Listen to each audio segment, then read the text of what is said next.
Construction of the Golden Gate Bridge begins in San Francisco Bay, California.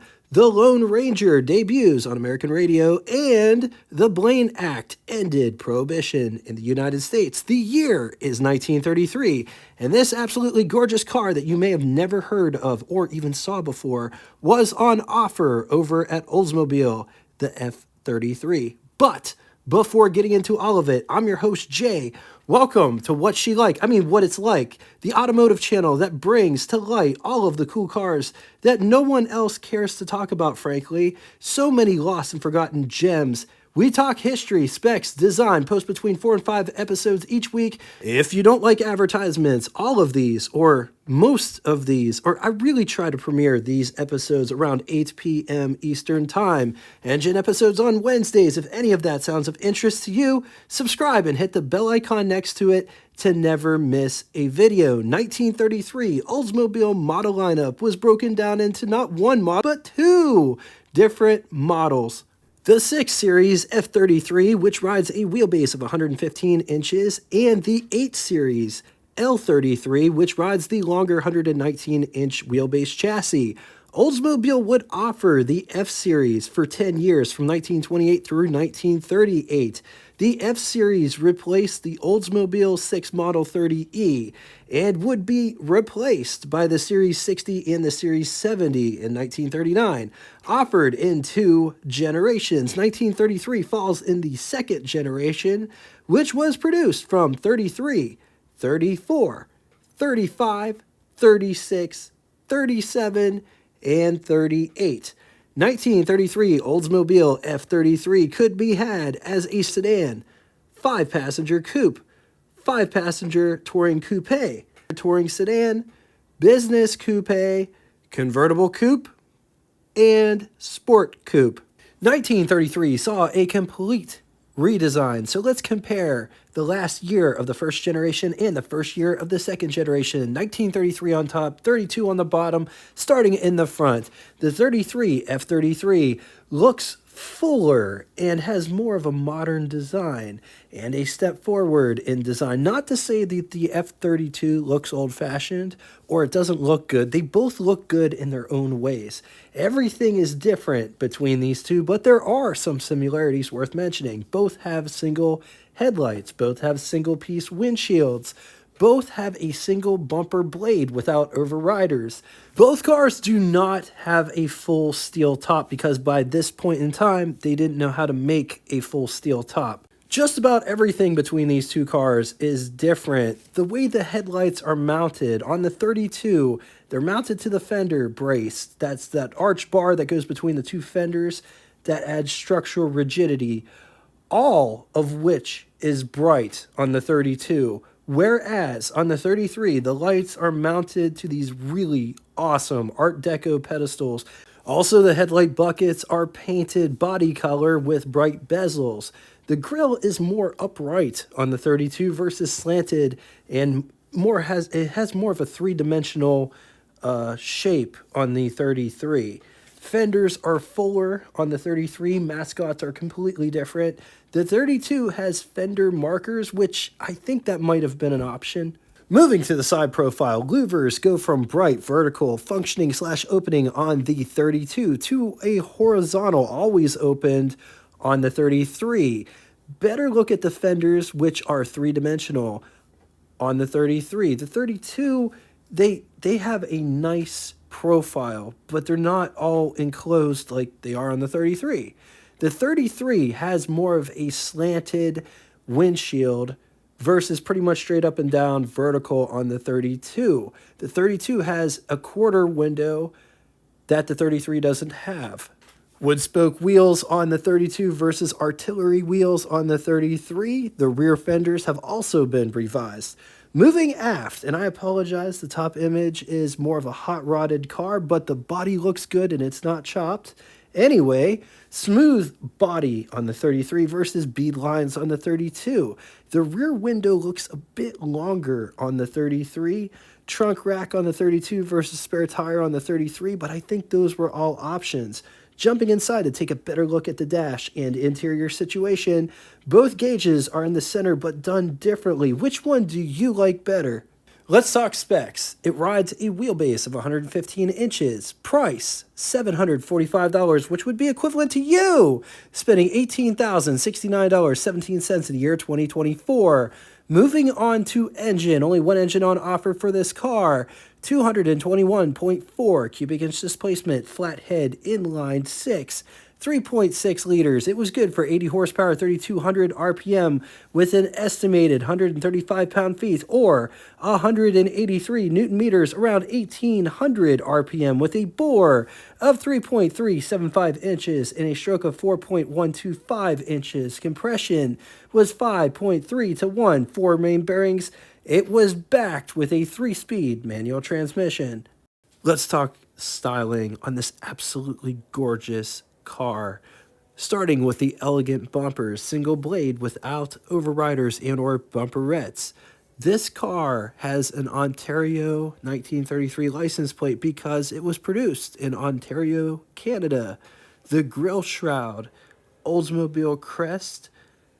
I personally love the lines of the shroud and the headlight pedestals going up in unison and looks totally awesome. In my humble opinion, I also have never seen any other car do that as a design element. If you can think of a car, put it in the comment section below. Also, the grille gets broader going up. The grille is slightly peaked, as in there's a bit of a raise in the center. It's not flat. There's a bright band under the hood mascot, and it carries onto the hood to conceal the butterfly hinged hood. Single piece windshield with windshield wipers on the top. Fenders have a very nice profile with bead lines at the edges. Wow, just look at those wheels. Would you classify those as artillery wheels? That's what I'm going to call them. They look very much like artillery wheels, but they're awesome. Side mounts and metal cases, cowl vent, windshield wipers that follow. Side mirror is mounted to the door. This car does not have drip rails. Instead, it's just flared out. The rear fenders even have that Art Deco flare. License plate is mounted just below the brake light. Bumpers mimic the front bumpers, but the back bumpers have a center overrider. Gas filler is on the passenger side. Step pad, rumble seat. Here is a better look at the brake lights, which are mounted to little pedestals that kind of, they don't really mimic the front, but it's really cool that they tried. The brake light lenses, they have texture like the veins inside them, which is also pretty cool to see. Oldsmobile badging, and I really like the font. So check out this door, how thick the frame is. It feels like a vinyl material. Carpet at the bottom. Door handle to get out, window crank for the big window. Crank out for the big vent window. Coming down inside the pedal box down here. High beam switch on the floor, clutch, brake, gas pedal, starter button, gear shift selector, as well as emergency handbrake. Just take a look at this interior. Here's what over the hood would look like. Here's what first person over the hood would look like. On to the button switches and knobs. Starting in the middle, I think that one is for the headlights. 100 mile per hour speedometer with all of the numbers going the same way. Odometer at the top, trip odometer at the bottom. Key, but remember, this car has a starter pedal that's on the floor. Gasoline gauge at the top, coolant temperature, amp meter, oil pressure, and I think this one is for the choke. Up above, got the windshield wiper on both sides. No sun visors. There is a rear view mirror, dome light. So this is the intake and exhaust side. It's got a downdraft carburetor with air cleaner.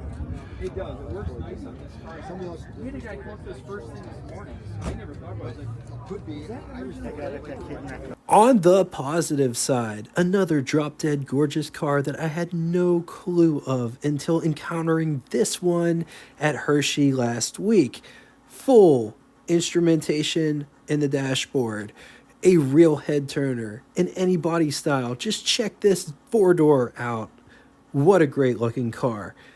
Car was built with quality materials, made with the finest ingredients. Well, maybe not the finest ingredients, but so much better than the cars that they were producing today. Against it, it is rare. Rare. Did I mention rare? The owner was telling me that they have owned this car for a while and they have never seen another one. They said something to the effect that maybe 5 are left in the world. Just to be clear, 5 coupes in 6-cylinder configuration. I wasn't able to find a whole lot of information on this car. 9 times out of 10, I take the information straight from the advertisements itself, and it's been like that for at least the last year and a half. So parts are probably an issue. All right, now it's time for Would You Rather. These, I'm going to warn you, these aren't fair, but which one would you rather have? 1933 Hudson Super 6 Series E, or 1933 Oldsmobile F33, or 1933 Studebaker 6, or 1933 Willis 99 Series. I'm going to leave this here for a minute. If you need more time, feel free, pause the video. On to the second scenario. An absolutely gorgeous car, another gorgeous car that I had no clue about until this year, 1933 Graham Blue Streak, or 1933 Oldsmobile F33, or 1933 Nash Big 6, or 1933 Chrysler 6 Series CO. Once again, I'm going to leave this here for a minute. If you need more time, feel free to pause the video. And there may or may not be a blue streak in the pipeline. Anyway, now it's time for Name That Tune. First person to get both the name of the band and the song title correctly in the comment section will have their comment pinned to the top of it. Thank you all so much for coming out and watching this. If you'd like to get in touch with me, shoot me a comment in the comment section below. Or you could always email me at what_its_like@yahoo.com if you're interested in talking to me outside of YouTube. Thank you all so much for everything that you bring in the comment section. And until next time, toodaloo!